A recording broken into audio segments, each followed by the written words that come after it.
आरुरुक्षोर्मुनेर्योगं कर्म कारणमुच्यते योगारूढस्य तस्यैव शमः कारणमुच्यते. श्रीकृष्णांनी सांगितलंय की कर्तव्य कर्मांनी पिंडांच्या सीमा ओलांडणे आणि ब्रह्मांडाच्या उद्धाराची जबाबदारी स्वतःवर घेणे म्हणजेच व्यक्तिगत संकल्पांचा त्याग आणि स्वस्वरूपाशी योग हे मानवी जीवनाचं परमोच्च ध्येय आहे.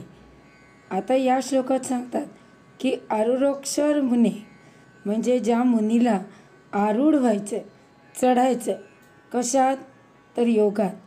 योग म्हणजे जोडणे, ज्याला स्वस्वरूपाला जोडून घ्यायचं त्याला कर्मकारण मुच्यते म्हणजे कर्म करूनच हे चढावं लागेल. आता चढायचा तरी कोणता जिना आहे तर सांगतात की पहिली पायरी की तुम्ही कर्म करायला पाहिजे.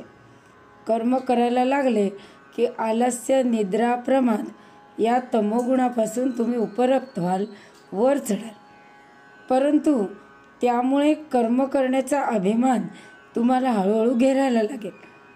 कर्तृत्वाभिमान जितका वाढेल तितका रजोगुण वाढत जाईल आणि तो अनियंत्रित होऊ नये म्हणून मग सांगितलं आहे की कोणतंही कर्म करू नका. आपलं विहित कर्म, शास्त्रसंमत कर्म म्हणजेच आपलं कर्तव्य कर्म करा. कर्तव्य कर्म करत असताना कर्तृत्वाभिमान आपोआप नियंत्रित होतो. पण तरीही हे कर्म सकामच असेल आणि म्हणून हळूहळू पुढची पायरी निष्काम कर्माकडे वळा आणि एक पायरी आणखीन वर चढले, सत्वगुणांनी निष्काम कर्म करू लागले की मग कर्तृत्वाभिमान हळूहळू कमी होत जाईल. ज्या क्षणी कर्तृत्वाभिमान शून्य झाला त्या क्षणी चैतन्य शक्तीच्या कर्माचं प्रगटन सुरू होईल.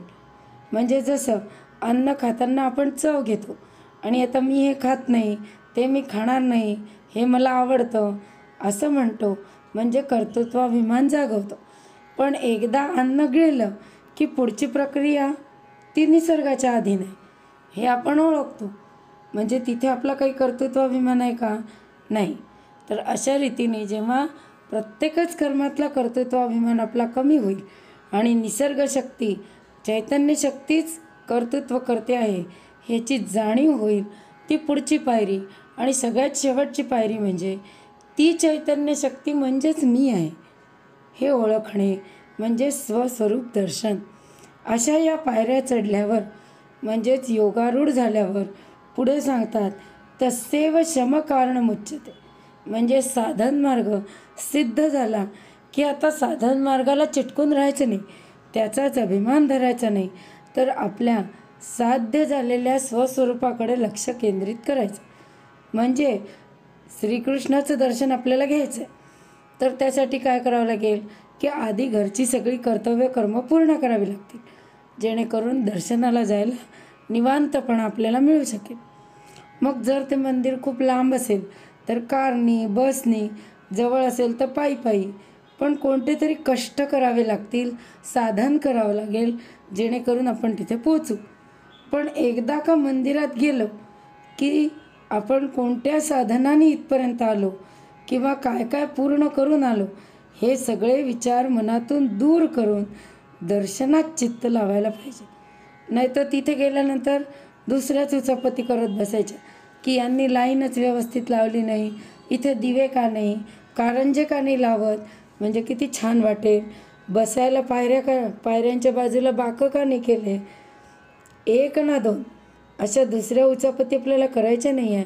एकाग्रता आपली कृष्ण दर्शनाकडे पाहिजे. जसं एकदा एका गृहस्थांकडे जायचा योग आला. ते म्हणाले की आमच्या इथे बालाजीचं सुंदर मंदिर आहे. आम्ही म्हटलं मंदिर सुंदर आहे की बालाजी सुंदर आहे? तर ते म्हणाले की तुम्ही तिथे गेल्यावर ठरवा की काय खरंच सुंदर आहे. खरंच तिथे गेल्यानंतर दिसलं की मंदिर अतिशय सुंदर होता. जुन्या हेमाडपंथी मंदिराचा उत्कृष्ट असा नमुना होता. बालाजीची मूर्ती ही अतिशय अप्रतिम होती.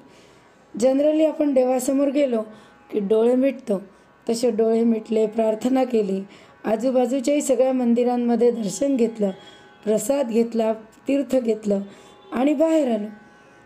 तसं ते गृहस्थ म्हणाले की कसं काय वाटलं दर्शन?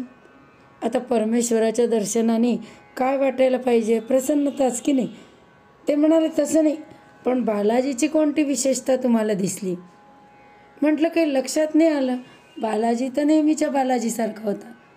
ते म्हणाले नाही नाही नाही नाही, मग तुम्ही बरोबर पाहिलं नाही, पुन्हा एकदा चला. पुन्हा मंदिरात घेऊन गेले आणि म्हणाले आता बालाजीचा मुकुट बघा. खरंच मुकुट फार सुंदर होता, नाजूक कलाकुसरीने युक्त होता आणि सगळ्यात महत्त्वाचं म्हणजे बालाजीच्या सर्व आभूषणात तोच एक सोन्याचा होता. मग ते गृहस्थ म्हणाले की हा मुकुट मी दान केला. म्हणजे ते आम्हाला बालाजीच्या दर्शनाला नाही तर स्वतःच्या अहंकाराच्या दर्शनाला घेऊन गेले होते. अशा रीतीने जेव्हा आपण स्वतःच्या अहंकाराचे गुरफटलेलो आहोत तेव्हा त्या श्रीकृष्णाचं दर्शन आपल्याला होणार कसं? म्हणून श्रीकृष्ण इथे सांगतात आहेत की स्वस्वरूपाची ओळख होण्यासाठी कर्ममार्गाचा थोर जिना चढायचा आहे. पण जेव्हा स्वस्वरूपाशी आपला योग झाला, मिलन झालं की या कर्माचा फाळफट पसारा विसरून शांतपणे त्या स्वस्वरूपात मिसळून जाणंही आपल्याला जमायला पाहिजे. अशा प्रकारे प्रवृत्ती आणि निवृत्ती दोन्हीही आपल्या आयुष्यात असेल तरच आपण योगारूढ होऊ शकू. आता या योगारूढाची लक्षणं श्रीकृष्ण पुढच्या श्लोकात सांगतात आहे, ती आपण पुढच्या वेळेला बघूया. श्रीकृष्णार्पणमस्तु.